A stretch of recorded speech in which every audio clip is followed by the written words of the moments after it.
last ball on day 4 of this test match. Tell bowling it to Robin Smith, and that indeed is stumps now.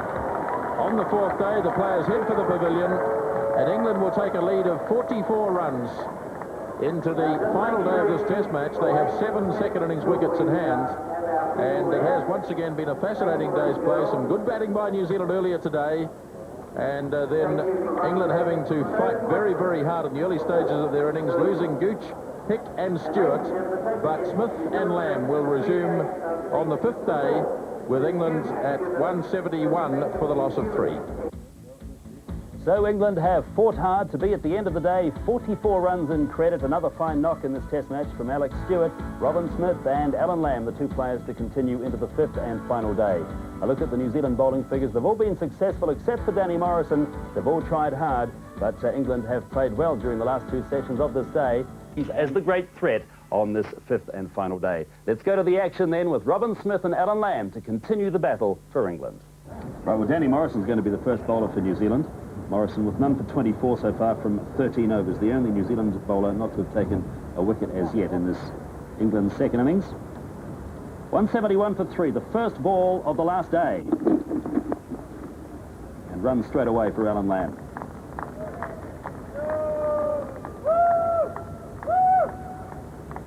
A comfortable 3 as Deepak Patel makes the long chase out to square leg. Ball too full and a bit too much leg side.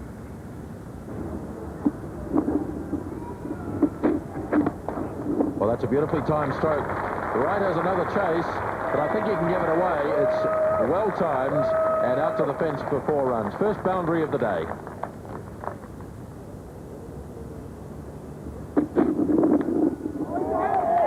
Catch taken. Let's have a look.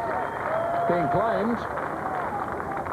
The umpire's looking, and he's out. Yes, he's out. Lamb is out.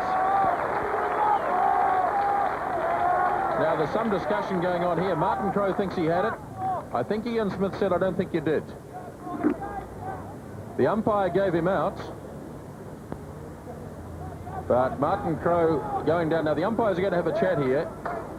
And possibly Ian Smith had a better look than Martin Crowe, who took it. Yes, well, I thought it didn't carry, but it happened so quickly. We'll have to see in this replay as to what actually happened. We see it here. Definitely bat on it. Once again, a little hard to tell, Grant.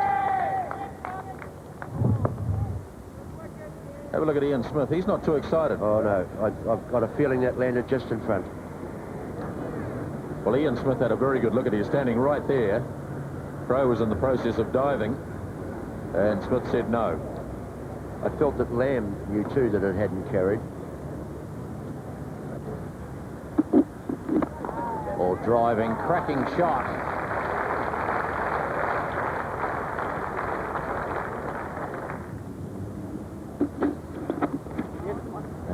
Here's 2 for Robin Smith, just behind square, and coming back. And there's his 50. So Robin Smith, 50 runs. It hasn't been a classic innings, but it's been a real fighting knock. And he's got through to 50. He had his moments, particularly yesterday. He floundered around, scratched around, but he fought on bravely for the cause. And all credit to Robin Smith. Not if he bowls like that, he won't. No, that's a very comfortable 4. Actually, Henry, with bowling at that end now with the wind, it's not really the right end, is it? Although it's the footmark end for him. Well, Smith cutting fiercely. And Patel fielding beautifully. That is not easy. Excellent feeling here. Priceless run saved from New Zealand's point of view. Splendid piece of left-hand fielding. And watch the throw, too. It was a lovely throw.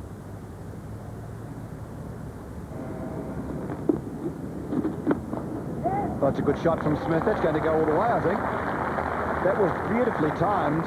And Smith, using his feet well, picking the gap, hit the ball close to the fielders, but hit it so well that once it pierced the gap, it just raced across this outfield.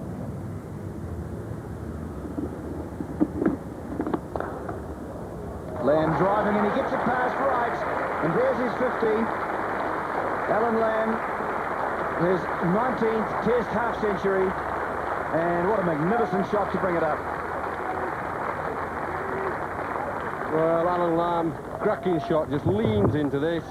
Doesn't even bother running, lots of right hands. Plenty of power. He is a power player. Firm, hard shot player. There he goes again, straight through the field. And all John Wright can do is just turn and run to pick the ball out of the gutter.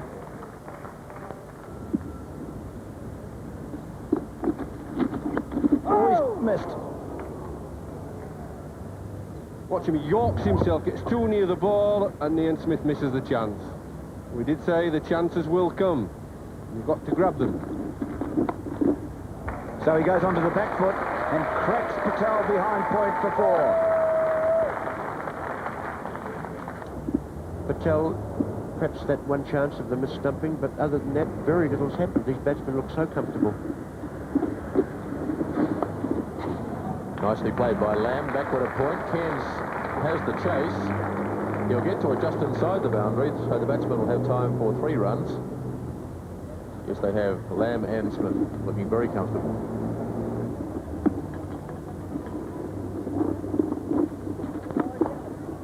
That's beautifully played by Smith.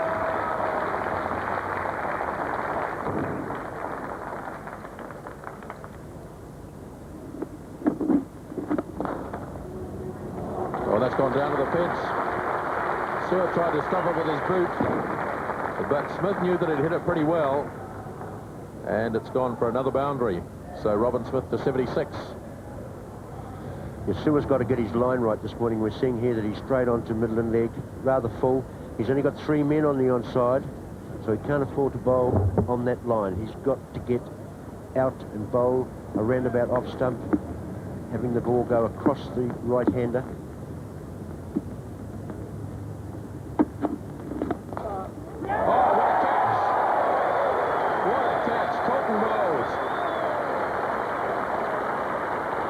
Smith has gone to a marvellous caught and bowl. It's 2:49 for 4. Well, as we said, get into off stump. That's the line you got to bowl. That's where he bowled it. And he's picked up a wicket. Sort of half-hearted shot from Smith. And all of a sudden, Murphy found, I've got the ball in my left hand. And that's out. So an excellent innings by Robin Smith comes to an end. Caught and bowled by Murphy serve for 76, and England 2:49 for 4. First ball to Reeve. Oh, he's bowled him. He's bowled him. Reeve is out first ball. And Sewer is on a hat-trick, having bowled Dermot Reeve first ball, and it's 2:49 for 5. Well, we're going to see this ball when we see the replay. Typical left-armer's delivery, just moved in the air slightly. Reeve went across the coverage off stump, as most batsmen do first time up. We'll see it here. And just clipped the leg stump. Oh, bowled Murphy. Dermot Reeve totally bemused by the whole thing, but he was bowled leg stump. 2:49 for 5. Everything's happened for him, hasn't it, in this Test series? Wickets, runs, catches. He's had a tremendous series. He probably can't believe this is happening. Here we go again. You see that? Across the cover, little bit of movement. Typical left-armer's delivery, moved in the air, and just clipped the leg bail. Actually played down the wrong line. He wanted to get on that front foot so early, and he played inside the line of the ball. Well, that's given New Zealand some heart. No success in the first hour and 20 minutes. Suddenly 2 wickets in a row. Murphy saw then on a hat-trick, bowling to Ian Botham. And all a bit of an anticlimax as Botham lets it go.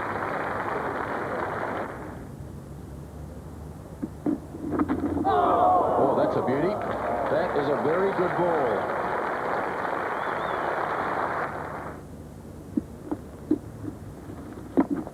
He's cracked this one away through the covers. long chase, but I think it'll make it. It does.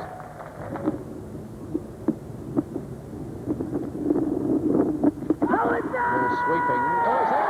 He's been given out. LBW, Ian Botham gone. Sweeping and a loud appeal. Umpire Aldridge says you're out. Well, this really has thrown the cat among the pigeons, hasn't it?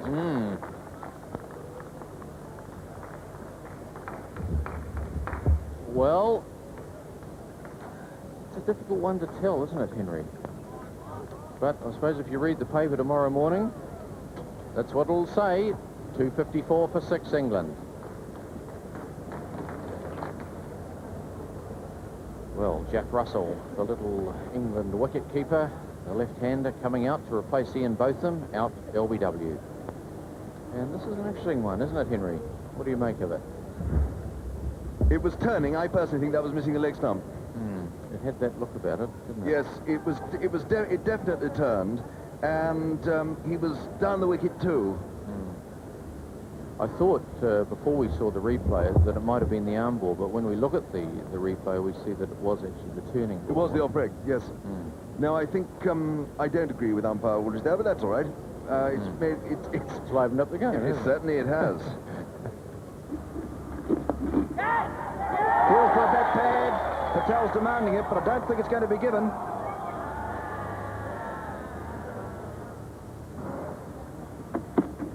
Ball short, pulled away. That's 4 runs. Danny Morrison far too fine down at fine leg, and that went very square, and it was 4 from the moment it left the bat.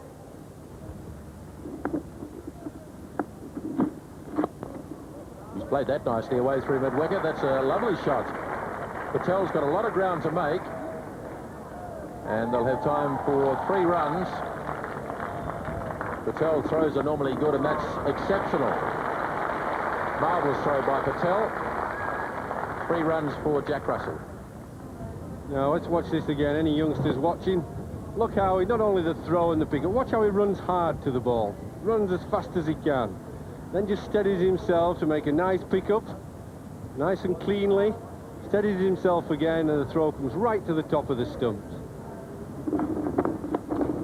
Lamb goes over the top. That's a lovely shot from Alan Lamb. And it's into the side screen. Let's have a look at the umpire. I think it might have been 6. And yes, it was.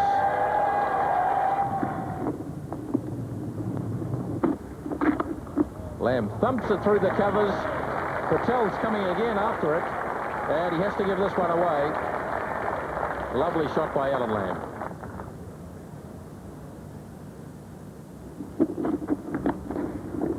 Hit straight by Lamb. Good shot. Wright has a big chase, and he can give it away. It's 4 runs. Beautifully timed again by Alan Lamb. So he goes to 95 with that boundary, and England finished the over at 294 for 6.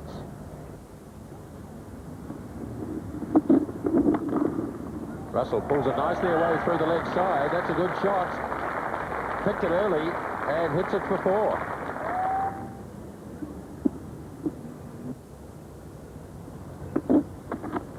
Lamb getting it through, and it's going to be his 100, his 14th from the back shot. And Mrs. Lamb and daughter applaud a wonderful innings, and he salutes them. He salutes his wife and daughter out here on the tour and completes his 14th Test century. It's his 2nd against New Zealand. And believe it or not, he's had to wait 8.5 years since he had his last century against this country. There's Lamb onto the back foot again. He does that very handsomely indeed, and Patel's got no chance at all. Cairns with the 2nd ball of this innings. Russell driving. That's a good shot too. Sewer won't get to it.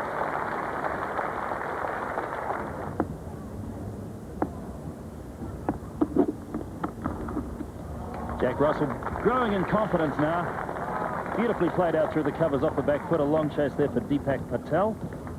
And it's a comfortable 3.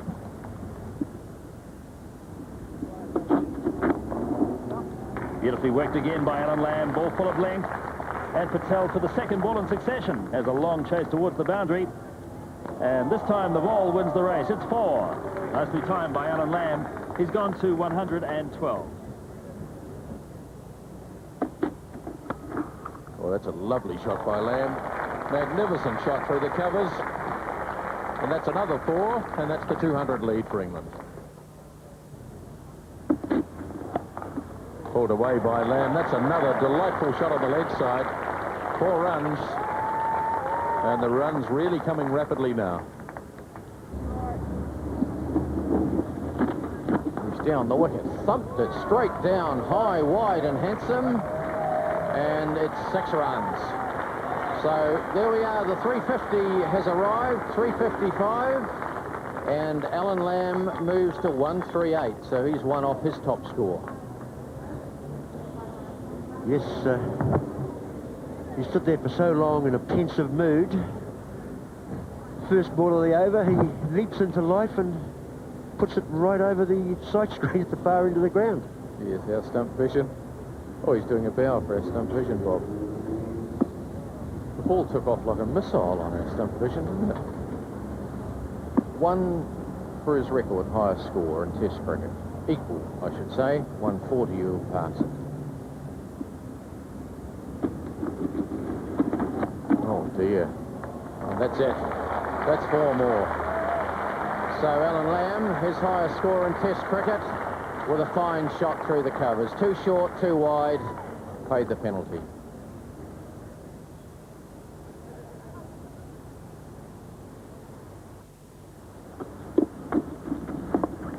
Oh, he's out. He's going to be out. He is out. Reverse sweep. And straight to Rod Latham at backward point. Alan Lamb getting a bit too clever perhaps, but he's done very, very well.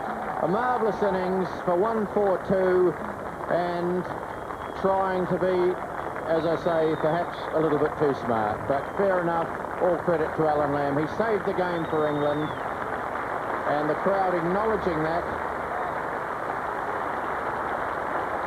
And my word, he's played some cracking shots. Yes, full marks to Lamb. That last over there, those last 3 balls he faced was certainly a mixture. Here we go. He's just going to, it's almost as if he's having Patel on, isn't it? Yes. But he paid the penalty for that unusual shot. So it looks like the declaration has come, Bob. So Alan Lamb out, England declaring, and New Zealand are going to have just over a session to bat. So the declaration coming just on 3 o'clock at 359 for 7. Alan Lamb making his highest score in Test cricket, 142 before he was the last man out. That was the innings which in essence has saved this Test match for England. Jack Russell there at the end, 24 not out. The New Zealand bowlers toiled hard but couldn't get the wickets at the rate they wanted to. 3 for Deepak Patel, 3 for Murphy Sewer, 1 for Chris Cairns.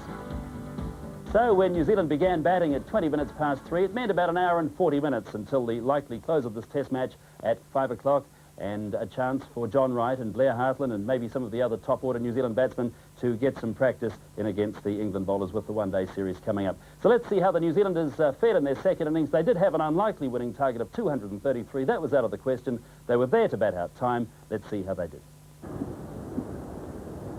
Start of the New Zealand innings. And David Lawrence bowling to Blair Hartland. New Zealand required from here to make 233. I think we can forget about that. And England requiring, of course, 10 wickets to win the game.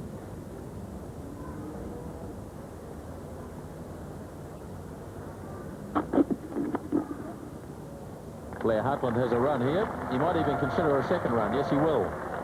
Noticing that it was heading down towards Tufnell, who hasn't got the greatest of throws. Hartland came back for 2 runs, so he'll be feeling better for that. Behind. Turned down. Yes, he's gone. A very late decision made by Steve Dunn. I don't know whether he was waiting for John Wright to walk off or what it was, but he left it a long time before giving John Wright out. And Botham has struck. Well, Wright didn't give any indication at all. Let's have a close look. Well, there wasn't any pad in it if it hit anything on the way through, and it looked to be pretty close to the edge. And umpire Steve Dunn looks and looks, and then he responds to the plea of Ian Botham. 382 for Mr. Botham. Right out for a duck. 4 for 1.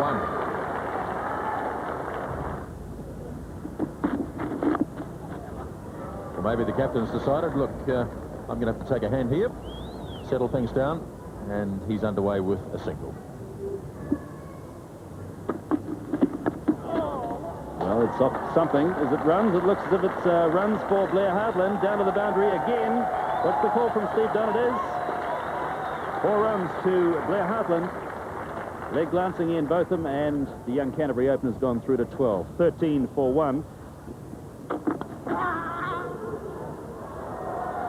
Well, that's the first ball of the new over from David Lawrence, and he looks as if he's pulled something there, maybe a hamstring, perhaps a calf muscle, but he doesn't look in very good shape, David Lawrence. Let's take a look at this delivery again. Now, he puts a lot of effort into his deliveries, as we've said. Oh, went down on that leading leg, that left leg, as it came over. And there are screams for Laurie Brown, the England physiotherapist, to come out quickly. David Lawrence looks in real pain. Now, this could be bad news for Lawrence, particularly with the World Cup coming up. And Laurie Brown sprinting out to the middle at the moment. They're calling for a stretcher, in fact. So this is very sad as David Lawrence is stretchered off.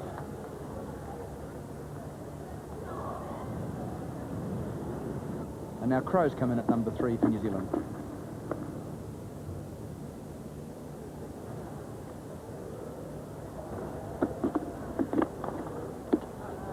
Straight down the ground, just missing the stumps at the bowler's end. Looks pretty well timed. It should go all the way with Derek Pringle on, chasing it, but he doesn't catch it. Oh, that's very low, and Hartland's out.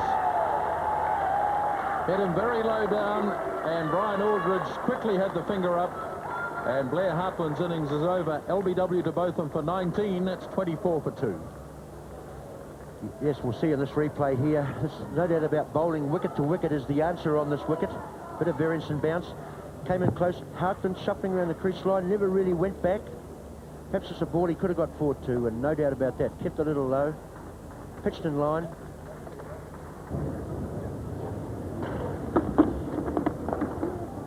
Nice shot from Jones again, just pushing away. Fast outfield. And the batsman looking for a third run, and they'll go for it too. Good running. So 3 more to Jones, who's looking very comfortable out there.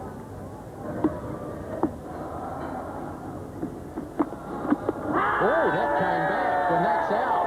Andrew Jones is out. He padded up to a ball that came back, and umpire Steve Dunn said that's out. So Andrew Jones gone. Dermot Reeve, the successful bowler, and New Zealand lose their 3rd wicket.